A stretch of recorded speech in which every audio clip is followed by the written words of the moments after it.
A very good morning, my dear students. I hope you all are doing good. We were doing the chapter crop production and management, and in the previous with the previous videos we have discussed some of the topics from this chapter, and the last topic that where I have left this chapter was basic practices of crop production. Okay, so I have listed you the different practices that are followed for the cultivation of crops, and today in this class we are going to discuss in detail about these practices. Okay, so the first practice that is listed here is preparation of soil. So students, in preparation of soil, this is the first step before growing a crop, and it is one of the most important tasks in agriculture to turn the soil and loosen it. Okay so बच्चों, क्या होता है, आप basic land अगर देखते हैं, ठीक है, बेसिक लैंड अगर आप देखते हैं जहाँ पे क्रॉप्स का कल्टीवेशन किया जाता है, तो वो लैंड क्या होता है, उसका अपर लेवल क्या होगा, टाइट होगा, ठीक है। ऐसे ही उसके लोअर लेवल्स भी क्या होते हैं, काफी टाइट होते हैं, जिसकी वजह से क्रॉप्स अच्छे तरीके से ग्रो नहीं हो पाती हैं। सो एग्रीकल्चर में स्टूडेंट्स जो फर्स्ट स्टेप होता है, जो कि फॉलो करना पड़ता है क्रॉप्स के कल्टीवेशन के लिए, वो होता है सॉइल का प्रिपरेशन, ठीक है। और इसमें क्या किया जाता है, जो सॉइल होती है उसको क्या करना होता है, टर्न करना होता है और उसे लूज करना होता है, ठीक है। लूज का मतलब होता है ढीला करना, ताकि उसके पार्टिकल्स क्या हो सॉइल के, वो ढीले हो जाएं।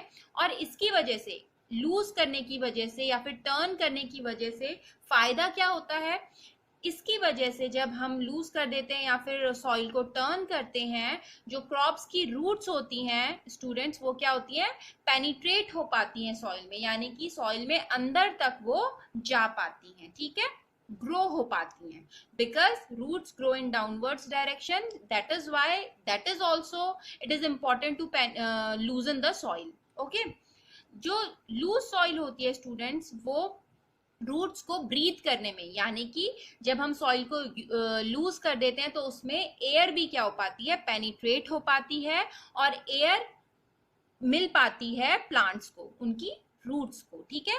दैट इज वाई बहुत डीप तक क्या करना पड़ता है, सॉइल को लूज करना पड़ता है, ताकि उसमें रूट्स जो है प्लांट्स की, वो पेनिट्रेट हो पाए, उनको अच्छे से ब्रीथ करने के लिए एयर मिल पाए, ठीक है।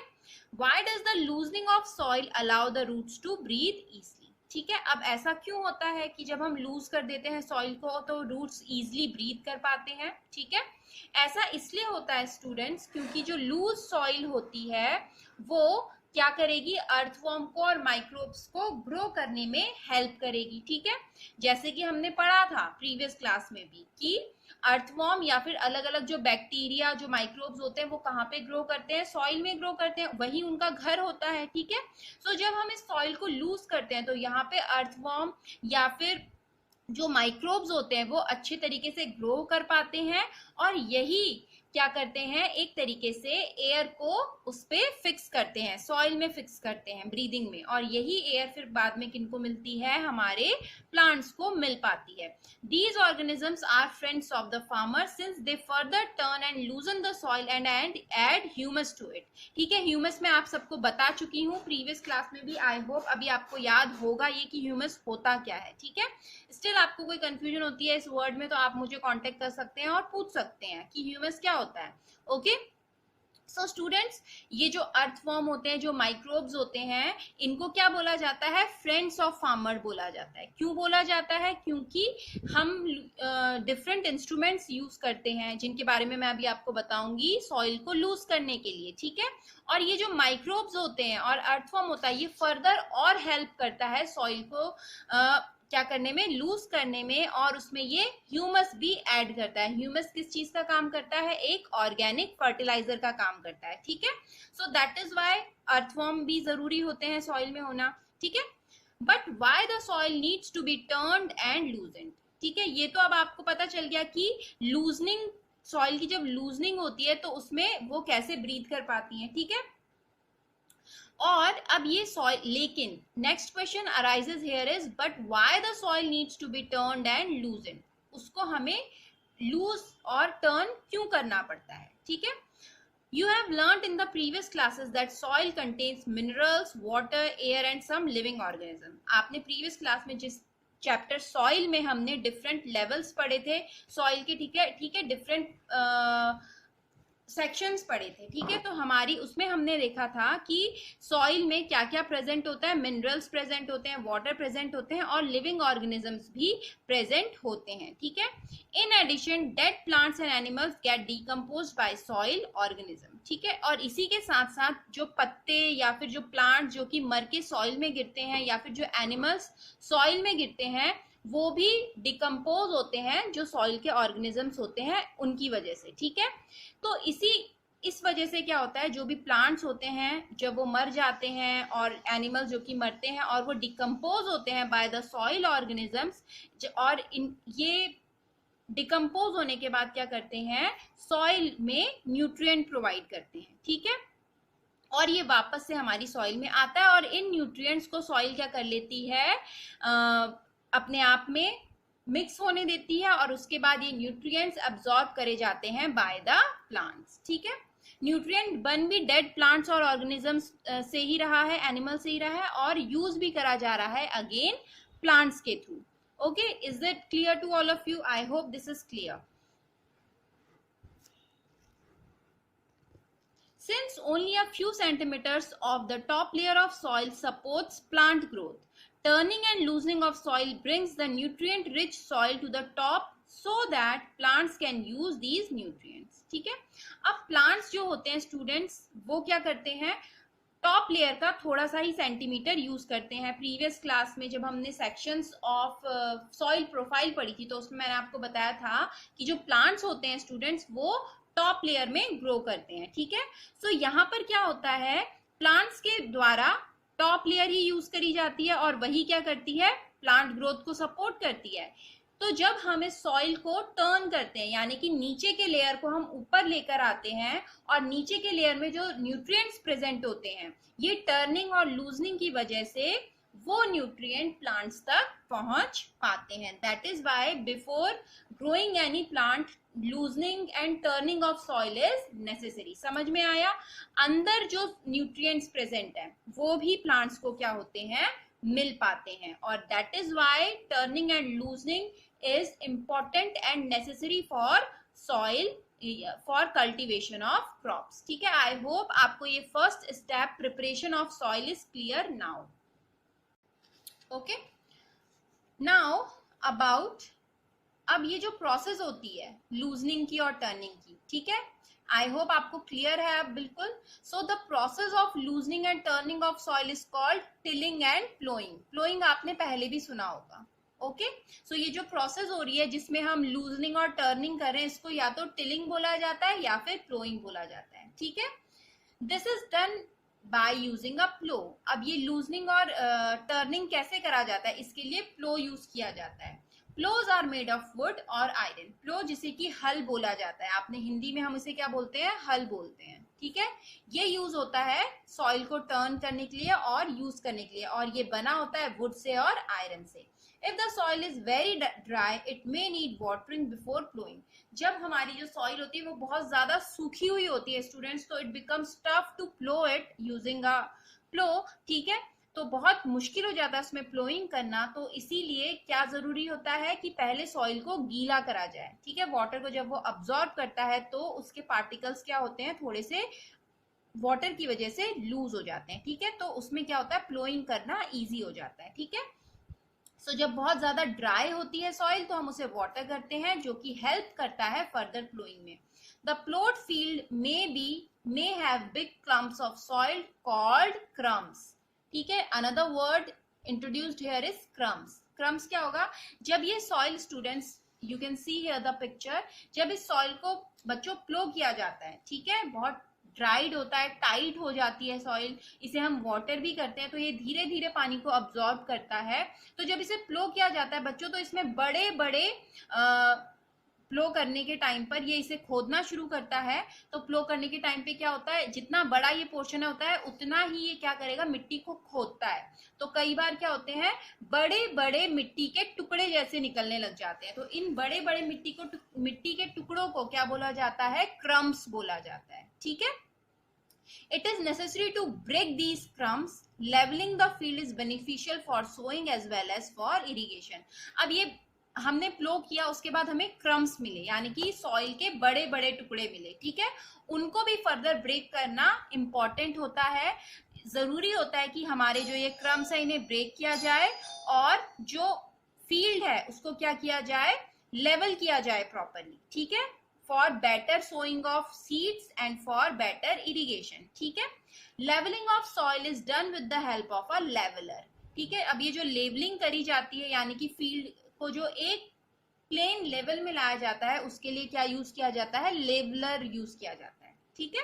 वर्ड से ही आपको समझ में आ रहा होगा। इससे हम क्या करते हैं, सॉइल को प्लेन कर देते हैं, एक समान करते हैं, कहीं ऊपर नीचे ना हो ऐसा करते हैं, ताकि इजीली उसमें सोइंग करी जा सके और इरिगेशन किया जा सके। Sometimes manure is added to the soil before tilling. अब कई बार क्या होता है, टिलिंग करने से, प्लोइंग करने से पहले उसमें मैन्योर यानी कि खाद यूज करी जाती है, ठीक है। मैन्योर आप सबको पता हो जाना चाहिए आपकी क्या होता है। इसमें क्या होता है, अगर हम पहले ही डाल रहे हैं उसमें मैन्योर और फिर उसके बाद हम प्लोइंग कर रहे हैं, तो प्लोइंग में हम because we are turning the soil and we are loosening the soil, तो मैन्योर क्या होती है, अच्छी तरीके से सॉइल में मिक्स इन हो जाती है, ठीक है, और फर्दर उसको हेल्प करती है सॉइल को मॉइस्चर करने में, मॉइस्चर प्रोवाइड करने में, ठीक है। तो this is also important. So this is all about preparation of soil की क्रॉप के को डालने से पहले, उगाने से पहले सॉइल को किस तरीके से लूज किया जाता है, टर्न किया जाता है, ठीक है। और ये जो लूजनिंग और टर्निंग ऑफ सॉइल होता है, इस प्रोसेस को बोलते हैं बच्चों tilling and ploughing. Okay, I hope this is clear to all of you. Crumbs आपको समझ में आया होगा, लेवलर आपको समझ में आया होगा, ठीक है। अब इसके बाद इसी में स्टूडेंट्स हमें नेक्स्ट समझना है एग्रीकल्चरल इम्प्लीमेंट्स। क्योंकि हम प्लोइंग पढ़ रहे हैं, हमने लेवलर पढ़ा, तो इनको करने के लिए कौन से इम्प्लीमेंट्स यूज किए जाते हैं। इम्प्लीमेंट्स मतलब कौन कौन से मटेरियल यूज करे जाते हैं, ठीक है, कौन कौन से इंस्ट्रूमेंट्स यूज करे जाते हैं जिनसे कि ये सारी प्रोसेस कैरी आउट होती हैं। Okay, before sowing the seeds. Sowing the seeds का मतलब होता है बीज को जमीन में डालना, बीज बोना, ठीक है। It is necessary to break soil clumps to get better yield. मैंने आपको बताया था ना कि क्लम्स बन जाते हैं, जिनको क्रम्स बोला जाता है, उनको क्या करना पड़ता है, ब्रेक करना पड़ता है, ताकि वो और स्मॉल पार्टिकल्स में कन्वर्ट हो, ठीक है, ताकि हमें अच्छी क्रॉप मिल सके। This is done with the help of various tools. और ये ब्रेकिंग ऑफ क्लम्स जो होता है, ये अलग अलग टूल्स से करा जाता है। The main tools used for this purpose are the plough, hoe and cultivator, ठीक है। सो यहाँ पर आपको याद रखना है कि ये जो क्लम्स को ब्रेक करने के लिए जो टूल्स यूज करे जा रहे हैं वो क्या है, प्लो, हो एंड कल्टीवेटर, ठीक है। अब प्लो क्या होता है, one by one we are going to discuss this. Plough, this is being used since ancient times for tilling the soil. अब आपको यहाँ से टिलिंग अगर बात करी जा रही है तो आपको समझ में आ जाना चाहिए कि किस प्रोसेस की बात हो रही है, लूजनिंग और टर्निंग ऑफ सॉइल की, ठीक है। यहाँ पे सीधे इन्होंने प्रोसेस का नाम लिखा है। Tilling the soil, adding fertilisers to the crops, removing the weeds and turning the soil. तो प्लो का इस्तेमाल स्टूडेंट्स एंशिएंट टाइम से हो रहा है, पुराने टाइम से हो रहा है, और ये यूज करा जाता है सॉइल की टिलिंग के लिए, फर्टिलाइजर्स ऐड करने के लिए, जैसे कि मैंने अभी आपको बताया कि मैन्योर भी ऐड कर दिया जाता है बिफोर प्लोइंग या फिर बिफोर टिलिंग। वीड्स के रिमूवल में भी ये काम आता है, अगर उस सॉइल में कोई अनवांटेड प्लांट्स उग गए हैं तो उनको भी ये टिलिंग के दौरान रिमूव कर देता है, और सॉइल को टर्न करने में। This is made of wood and is drawn by a pair of bulls or other animals, horses and camels. So students, यहाँ पर आपको प्लो की पिक्चर दी हुई है आपकी बुक में, you can see over here, ठीक है। तो इन्होंने क्या बोला है, इस शेप में होता है प्लो, वुड का बना हुआ होता है, ठीक है, और ये किनके थ्रू ड्रॉ किया जाता है या फिर खींचा जाता है, बुल्स के थ्रू, ठीक है, बुल्स के थ्रू, या फिर कई जगह पे हॉर्सेस या फिर कैमल्स भी यूज करे जाते हैं, ठीक है। So this is the picture of plough, हल बोलते हैं जिसे कि हिंदी में, और पुराने टाइम से यही यूज करा जाता है, ठीक है। ये क्या है, एक एंशिएंट टूल है which is used in the field of agriculture. It contains a strong triangular iron strip called ploughshare, ठीक है। सो इसमें क्या होता है, एक ट्रायंगुलर स्ट्रिप होती है, एक ट्रायंगुलर आयरन स्ट्रिप होती है जिसे क्या बोलते हैं, प्लोशेयर बोलते हैं। यहाँ पर आप देख सकते हैं ये इन्होंने लेबल भी कर रखा है इस पिक्चर में, ठीक है। The main part, okay,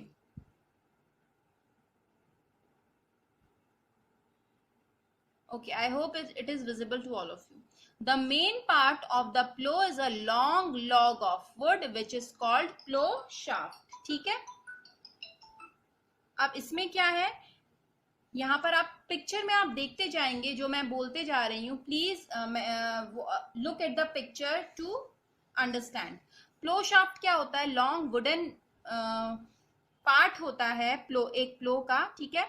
there is a handle at one end of the shaft, the other end is attached to a beam which is placed on the bull's neck, ठीक है।